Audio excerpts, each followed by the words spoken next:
새로운 한 해도 주님의 말씀과 동행하고 주님의 말씀에 인도하심을 받는 그런 한 해가 될 수 있기를 축복합니다. 오늘 본문은 예레미야 1장입니다. 이 책에 기록되어 있는 것은 예레미야가 한 말이다. 그는 베냐민 땅 아나돗 마을의 제사장 출신인 힐기야의 아들이다. 아몬의 아들 요시아가 유다 왕이 되어 다스린 지 13년이 되었을 때에 주님께서 예레미야에게 말씀하셨다. 요시아의 아들 여호야김이 유다 왕으로 있을 때에도 주님께서 그에게 말씀하시고 그 뒤에도 유다 왕 요시아의 아들 시드기야 제 11년까지 주님께서 그에게 여러 번 말씀하셨다. 시드기야 왕 11년 그의 다섯째 달에 예루살렘 주민이 포로로 잡혀갔다. 주님께서 나에게 말씀하셨다. 내가 너를 모태에서 짓기도 전에 너를 선택하고 내가 태어나기도 전에 너를 거룩하게 구별해서 문민족에게 보낼 예언자로 세웠다. 내가 아뢰었다. 아닙니다. 주 나의 하나님, 저는 말을 잘할 줄 모릅니다. 저는 아직 너무나 어립니다. 그러나 주님께서 나에게 말씀하셨다. 너는 아직 너무나 어리다고 말하지 말아라. 내가 너를 누구에게 보내든지 너는 그에게로 가고 내가 너에게 무슨 명을 내리든지 너는 그대로 말하여라. 너는 그런 사람들을 두려워하지 말아라. 내가 늘 너와 함께 있으면서 보호해 주겠다. 나 주의 말이다. 그런 다음에 주님께서 손을 내밀어 내 입에 대시고 내게 말씀하셨다. 내가 내 말을 네 입에 맡긴다. 똑똑히 보아라. 오늘 내가 문 민족과 나라들 위에 너를 세우고 네가 그것들을 뽑으며 허물며 멸망시키며 파괴하며 세우며 심게 하였다. 주님께서 또 나에게 말씀하셨다. 예레미야야, 너는 무엇을 보고 있느냐? 내가 대답하였다. 저는 살구나무 가지를 보고 있습니다. 주님께서 나에게 말씀하셨다. 네가 바로 보았다. 내가 한 말이 그대로 이루어지는 것을 내가 지켜보고 있다. 주님께서 나에게 두 번째로 말씀하셨다. 너는 무엇을 보고 있느냐? 내가 대답하였다. 물이 끓는 솥이 있습니다. 그 솥에 물이 북쪽에서부터 넘쳐 흐르고 있습니다. 주님께서 나에게 말씀하셨다. 북쪽에서 재앙이 넘쳐 흘러 이 땅에 사는 모든 사람에게 내릴 것이다. 내가 북쪽에 있는 모든 나라의 백성들을 이 땅으로 불러들이겠다. 그러면 그들이 모두 몰려와서 예루살렘 모든 성문 바로 앞에 자리를 잡고 사방에서 그 성벽을 공격하고 유다의 모든 성읍을 칠 것이다. 나 주의 말이다.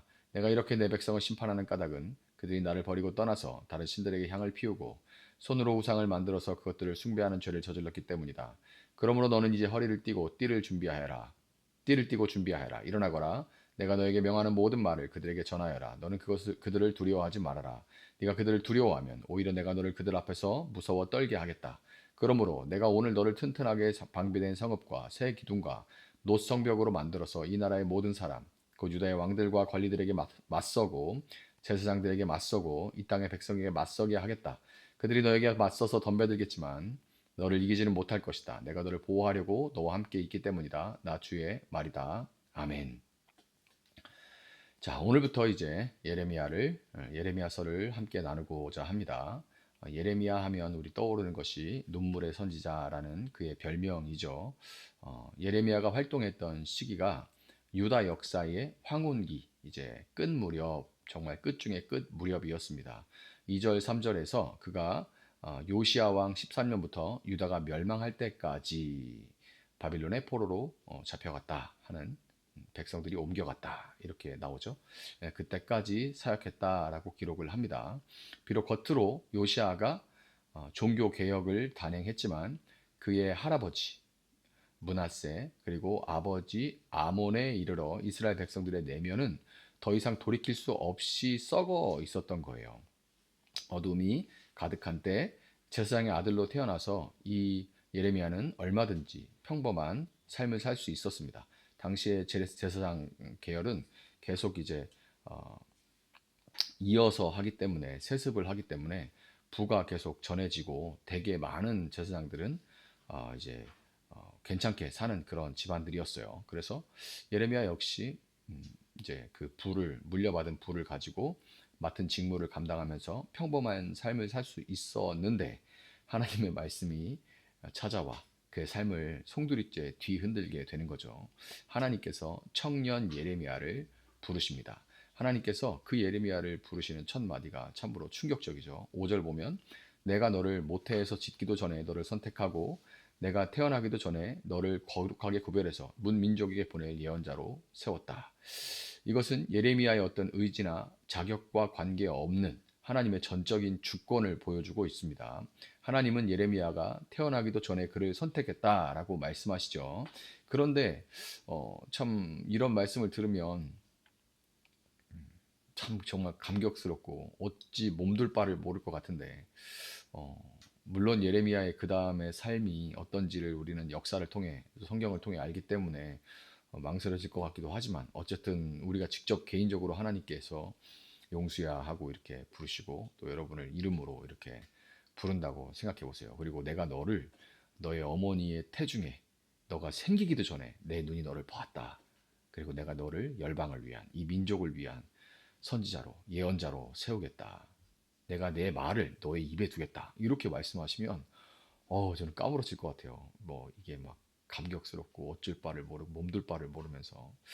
그런데 이게 거의 자동 반사적으로 예레미야는 아닙니다. 이것부터 아니에요, 아니에요, 아니에요. 이것부터 나옵니다. 주 나의 하나님, 저는 말을 잘 할 줄 모릅니다. 저는 아직 너무나 어립니다. 근데 이 말이 예레미야만 한 건 아닙니다. 출애굽기 3장에 보면 모세도 똑같은 반응을 보였었죠. 내가 누구에게 파라오에게 갑니까? 나는 입이 뻣뻣하고 혀가 둔한 사람입니다. 자, 이렇게 모세도 그렇게 반응을 했죠. 예레미야가 제가 연소합니다. 제가 어립니다. 이렇게 말한 의미는 뭐 나이가 어리다는 말도 뜻도 있지만 사회적인 지위가 낮고 경험이 부족해서 이 하나님 맡기시는 이런 공적인 직무를 수행할 수 없다는 겸손과 그보다 더 큰 것은 두려움의 표현입니다. 모세가 두려워했던 것처럼 예레미야도 두려웠던 것이고 이것은 연약한 인간의 본 모습이죠. 그렇지만 여러분, 예언자의 권위는 연령이나 인격이나 어떤 학식, 학벌 같은 그의 어떠함에서 나오는 것이 아닙니다.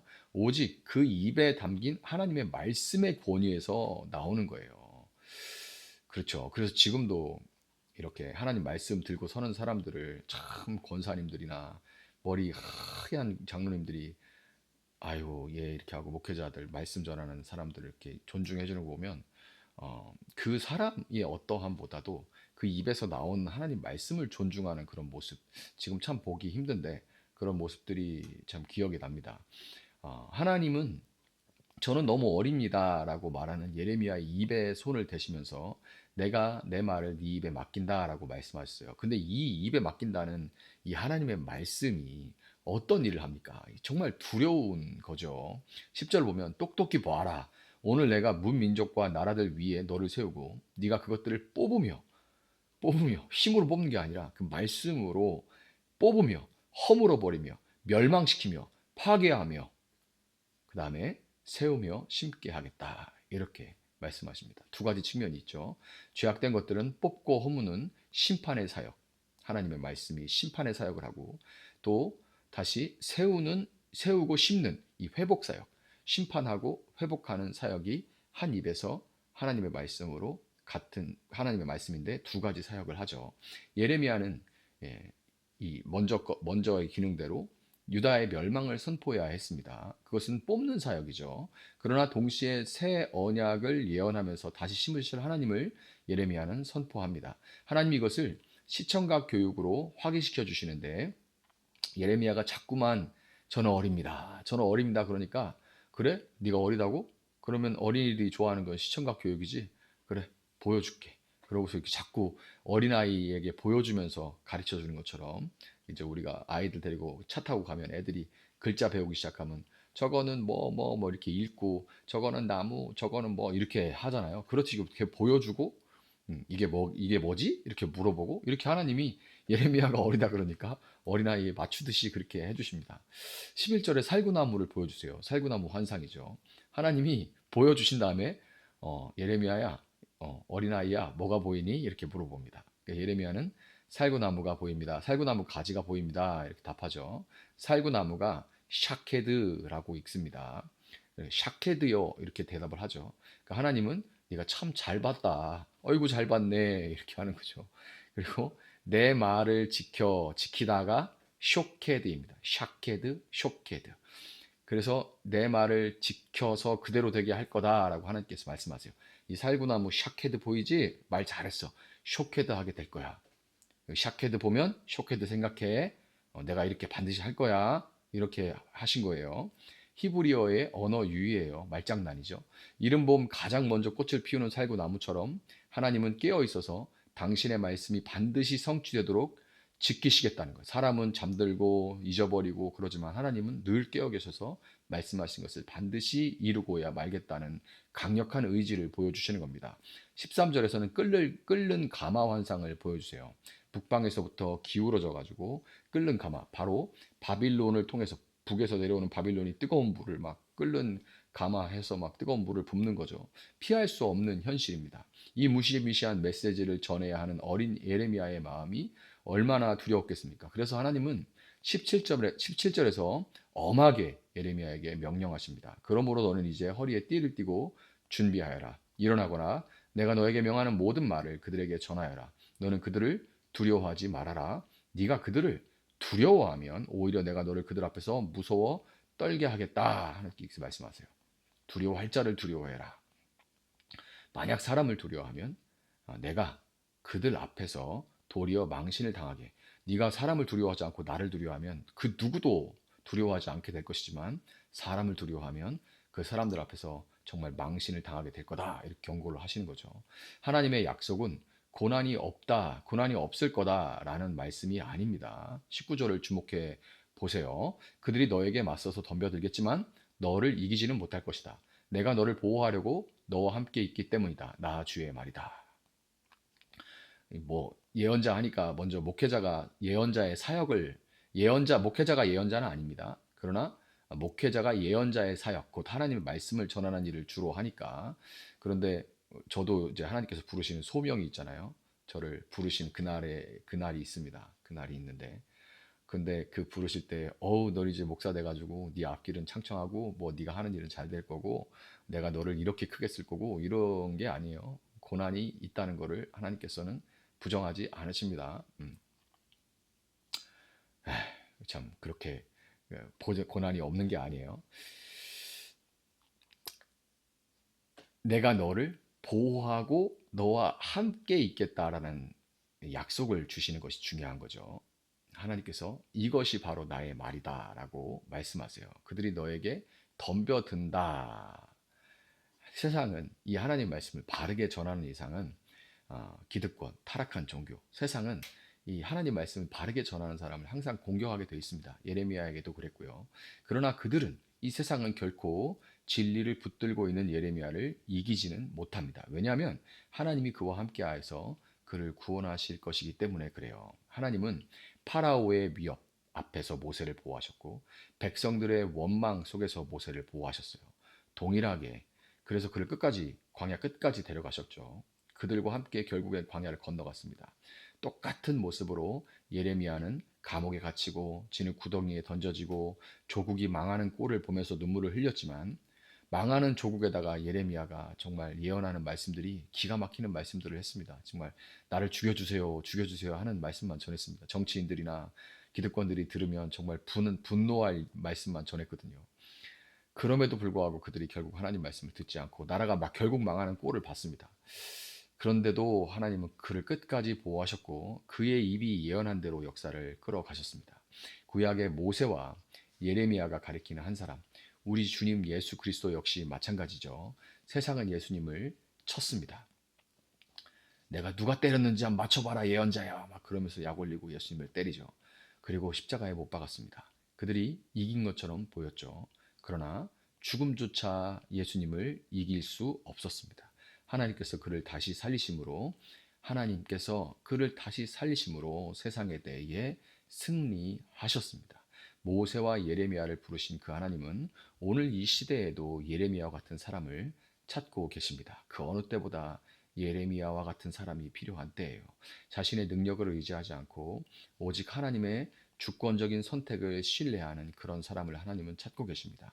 세상의 풍조에 타협하지 않고 하나님의 말씀을 있는 그대로 때로는 뽑고 파괴하는 회개의 메시지라도 담대하게 전할 사람을 찾고 계십니다. 우리가 예레미야처럼 위대한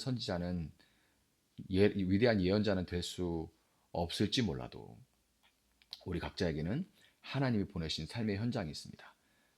저는 작은 이 교회란 예배당이라는 공간에 있어요.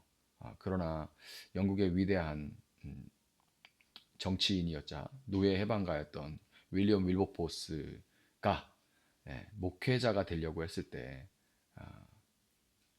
그를 조언했던 목사는 이렇게 얘기했습니다. 예, 목회자가 되지 말고 예배당 안에 갇히지 말고 너는 이 말씀을 붙들고 나가서 세상 가운데 너에게 주어진 그 일을 감당하라 이렇게 얘기해요.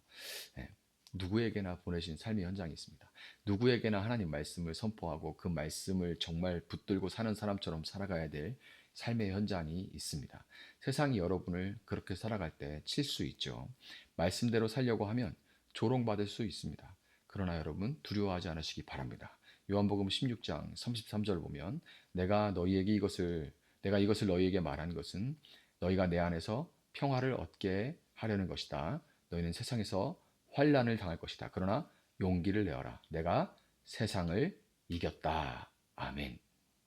하나님이 예레미야에게 약속하신 그들이 너를 이기지 못할 것이다 라는 이 말씀은 예수님 안에서 예수님 부활하심으로 완전히 성취가 되었고 그 성취하신 예수님이 우리에게 이렇게 약속하세요. 내가 세상 끝날까지 너희와 함께 있겠다. 모세를 부르신 하나님, 예레미야를 세우신 하나님, 그리고 십자가와 부활로 승리하신 예수 그리스도께서 지금 우리와 함께 하십니다. 이 약속을 붙들고 흔들리는 세상 속에서 견고한 성읍으로 쇠기둥으로 노성벽처럼 담대하게 서서 말씀을 따라 살고 전하는 여러분들 될 수 있기를 예수님의 이름으로 축복합니다. 잠시 기도하겠습니다. 사랑하신 주님, 예레미야를 시작합니다. 앞으로 50여 번 또 이렇게 말씀을 한 장 한 장 붙들고 전하고 듣고 또 묵상하고 그 말씀을 체화하고 그 말씀을 두고 기도하고 그 말씀으로 세상에 나아갈 것입니다. 정말 예레미야의 때와 같은 풍전등화의 상황 가운데 우리나라와 세계가 놓여 있습니다.